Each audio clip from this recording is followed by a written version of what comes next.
self-proclaimed Amazonian secessionist movement says the group will not dialogue with the government until its leaders and other members are released. This comes after Cameroon's new Interior Minister Paul Atanga Nji said this week that the government of President Paul Biya is willing to dialogue to end the crisis in the country's English-speaking regions, but Atanga said any such dialogue will be conditioned on a united Cameroon.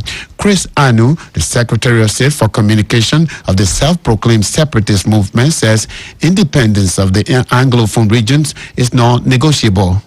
Let me let you know that this is the same minister who had said a few months before his appointment that there is no Anglophone problem in Cameroon. And so it is surprising to hear from the same mouth some talks about holding dialogue. We don't believe it, not for a moment.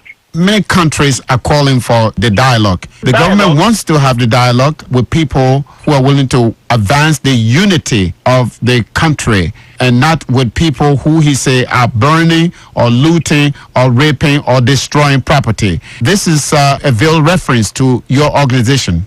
Of course, from the description, you can tell that the dialogue they are talking about is not the inclusive dialogue that we have heard every single international organization or government talked about. The kind of dialogue they are talking about is not a dialogue that involves us.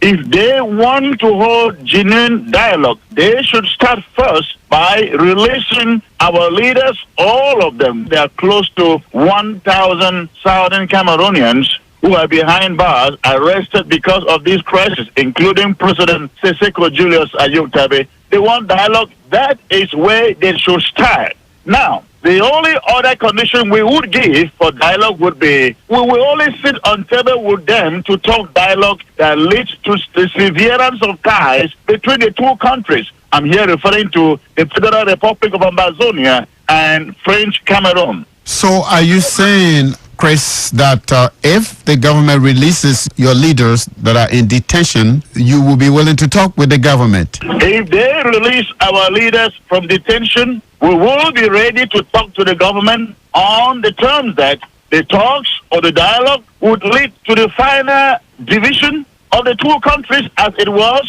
before independence or before the two countries came to live together.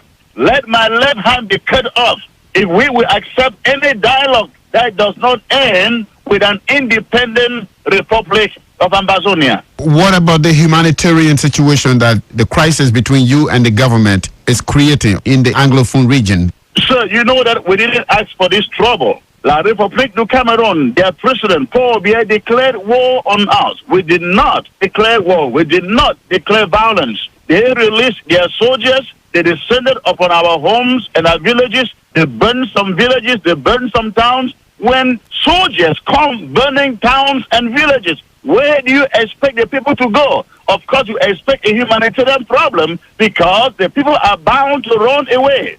The regime in Cameroon, sir, created a humanitarian problem. Amazonians are not the ones who have created a humanitarian problem in Cameroon. So it is not our responsibility to try to look for solutions to the humanitarian problem. It is the regime in Cameroon and the international community, the United Nations Commission for Refugees. That is their domain. Chris, we do thank you very much again for talking with us on Daybreak Africa. Thank you, sir. My pleasure.